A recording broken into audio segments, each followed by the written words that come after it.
I'm Kim, and welcome to Esotouric's podcast, You Can't Eat the Sunshine, for the week of December 8th, 2014. Join us this week as we visit with Louise Ivers, Long Beach architectural historian and preservationist, for an overview of that city's rich and quickly disappearing architectural legacy. We'll also talk with writer Steffie Nelson about the people and ideas that have helped shape her concept of cosmic Los Angeles. So stay tuned.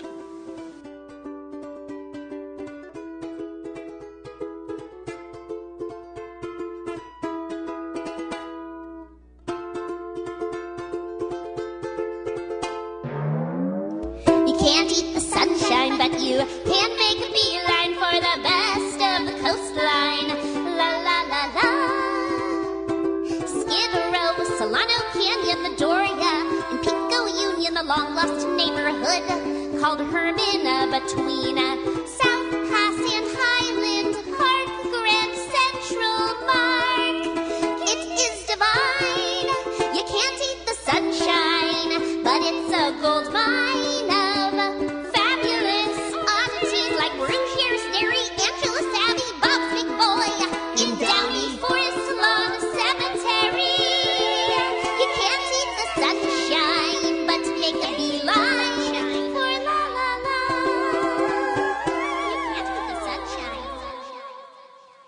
Welcome, everyone. Thank you for listening to our podcast, You Can't Eat the Sunshine, for the week of December 8th, 2014. This week, we have interviews with Louise Ivers. She is an historian, an art historian specifically, and a preservationist in Long Beach, and we're going to talk to her about, we're going to get our feet wet. This is going to be our primer for Long Beach architecture and preservation, and in the coming weeks, we're going to really we're going to jump into the deep end with this. We are also going to interview the writer Steffie Nelson. Steffie is going to talk to us about her concept that she calls cosmic Los Angeles. This is obviously something that has to do with the last 100 years of seekers and mystics and gurus and followers and skeptics coming to Los Angeles and making motion pictures and printing books and giving talks and making this whole esoteric side of Los Angeles into what it is, which is, I agree with her, a big part of what the world is today. So that's Cosmic Los Angeles, and we'll start with that when we get to her interview. Kim, you are the Pishka maven, and why don't you tell us about the Pishka? I'd be happy to tell you and all our listeners about the Pishka. The Pishka is the digital tip jar. It's associated with this podcast, and no, you don't hear ads, but you do hear us occasionally shaking the Pishka pot, and that's just an encouragement. If you like the show and you'd like to help support our work, you can go to the podcast page and make a contribution using PayPal, or send us an email if you'd rather send a check. We're so appreciative of the support of our gracious listeners. Never obligatory, always appreciated. It helps keep us in gasoline and chili reno burritos. And, when we were down in Long Beach, we have some really good coffee at Berlin with a little bit of Mexican chocolate in it. So if you'd like to contribute to such things, you know what to do. Thanks. Thank you, Kim. We should get into closely watched trains, because as always, there are a lot. So, Kim, I'm gonna let you start, because this is your baby. Yeah, I had a baby. No, I had a secret, and the secret's out now.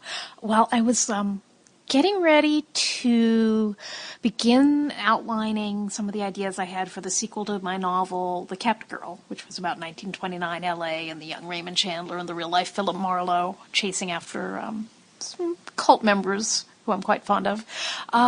In March, about a month after my book came out, I had this really weird afternoon where I felt like I was kind of in tune with the universe, sort of this cosmic Los Angeles experience, and I did a really unusual, very deep web search, and it brought something to the surface that no one who loves and cares about and researches and makes money off of Raymond Chandler had ever found before, and it is The Princess and the Peddler, a 1917 comic operetta, which Chandler wrote the libretto for, and the music is written by none other than Julian Pascal, the acclaimed pianist and composer, who happened to be in 1917 when this operetta was apparently nearly completed. the husband of Sissy, the woman that Chandler would convince to divorce her husband and marry him. Pretty complicated stuff. Pretty cool. I found it with Richard's help. Kim, you found it. I found it. You obtained it by making the request of the Kim, library. I make dinner. Okay, that's all I do. Okay. You also charm librarians. It's something you're really good at. So there's no charming. You just fill out a form and put in your credit card number and hit submit. Well, don't make it sound that easy. You have to find it first. Anyway, point being, I've been researching this thing ever since I found it. It's really freaking good, and it also represents a complete transformation of our understanding of Raymond Chandler's life story. He suppressed this, probably because he didn't just kind of reinvent himself as a writer, as a 45-year-old fired oil company executive during the Depression. He actually tried to make it as a writer of comic librettos in Los Angeles in the 1910s. Who knew? Raymond Chandler knew. Also, he was probably already in love with Sissy, and I think we can extrapolate from the timing of when this thing was completed, nearly completed and abandoned, and what Chandler did next, that things must have gotten really hairy in the Pascal household, because Chandler went to Canada and enlisted in the Canadian Expeditionary Forces and shipped off to France, and he saw a really rough battle in World War I. So it's super interesting. Of course, we had to figure out what the right thing to do with this incredible discovery was, and it seemed to me that since it sort of mystically came into my hands, and I'd spent so much time thinking about these people, Sissy and Ray and Julian and all their friends, that the best thing to do might be to actually stage this lost production. And so we put a terrific team of folks together, headed by Paul Sand, the Tony Award-winning multi-hyphenate, director, actor, singer. Did I miss anything? No. Dancer. And Skip Heller wants to music direct it. Paul Rogers, who did the beautiful cover for my book and also just did the Raymond Chandler map of Los Angeles with me, wants to design the poster. And then we asked the Raymond Chandler estate, and they don't want us to do it. In fact, they don't want anyone to know it exists. So, actually, forget about the Pishka this week. Sign our petition. We're trying to convince the Raymond Chandler estate that their contention that no one cares about The Princess and the Peddler, which is actually a completely charming play. I haven't heard all the music. I've heard a little of it. I believe that the music is probably charming too. Pascal was quite acclaimed in his day. This thing, according to the estate, is simply a curiosity. According to my heart and everyone else who's read it, it's really special and it deserves to be performed here in LA. And there's a small question about whether it's in the public domain or not, so... That's a small question? Well, I mean, it may be in the public domain, but it's a small question. It's a small question. Our preference would be to have the blessing of the Raymond Chandler estate, and you can help us get that, I hope, by signing the petition and sharing it with your friends. Goblinwine.com is the URL associated with this discovery, and I think you can hear my voice. I'm really excited, and I'm so relieved to be able to talk about it, because I've been holding this thing very close to my chest for a while now, with a small group of people who know about it. And it's nice to be able to talk about it now and to have people getting as excited as we've been for a few months now. So, Goblin Wine is, by the way, the song that opens Act 2 of The Princess and the Peddler, and it is absolute Edward Gorey, Charles Addams, monster lingo fun. So, Goblin Wine it is. Check it out, read all about it, sign the petition if you're inclined. We would be so appreciative, and tell your friends, and hopefully, in a year or so, we'll be able to invite you to come and see the world premiere of The Princess and the Peddler, an operetta by Raymond T. Chandler and Julian Pascal, a love story, a fairy tale, featuring a really, really cute goblin. Thank you, Kim. Sign the petition. Thank you. Please. Thank you. All right, just, we don't have a lot of closely watched trains this week. I want to get through them, though. And I'm going to mention this next one just in passing, because I want to put it on the table. Redlands is getting ready to revamp their train depot. They want to activate Metrolink service from San Bernardino to Redlands. This is a big deal. So it's a big deal in a lot of ways. In the context of esoteric, it's a big deal because my 40 4th birthday was to the San Bernardino train station, which is the 1919 Santa Fe station, glazed brick by LA pressed brick. It would connect the San Bernardino to the Redlands Santa Fe Depot. Redlands Santa Fe Depot is gorgeous. There's a joint powers authority. The one that runs the San Bernardino Depot is in charge of this. They're starting to lay track.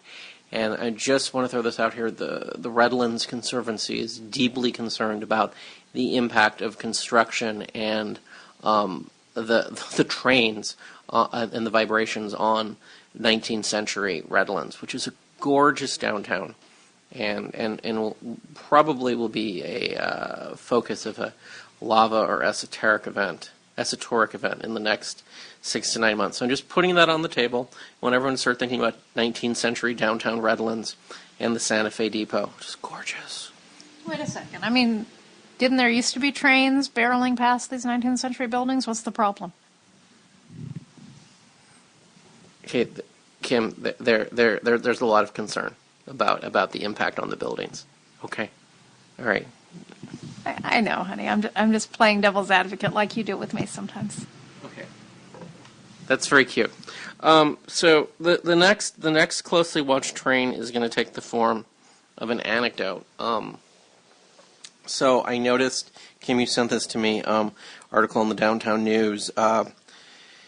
City of Los Angeles is trying to put together an ordinance surrounding the regulation of street vendors, people who stand on the street on public space and use it as commercial space. So one aside and then the anecdote. So just as an aside, I know from my work in the course of my work with the Pershing Square Advisory Board that farmers markets are a subset of street vending.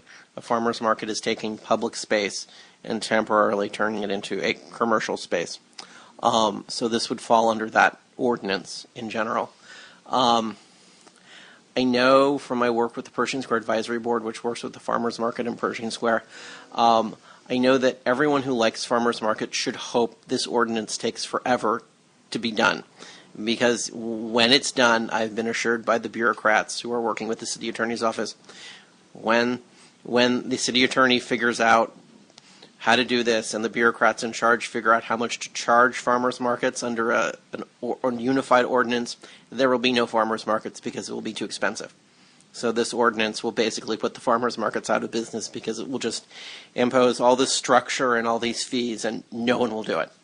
Because basically, a lot of these farmers markets are kind of getting subsidized, and they're slipping in. Well, I mean, the one at Pershing Square, they just kind of want to have a farmers market there. Okay, this is not about the farmers markets are good.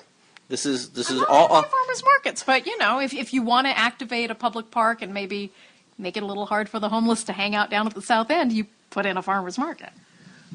Okay, you know what?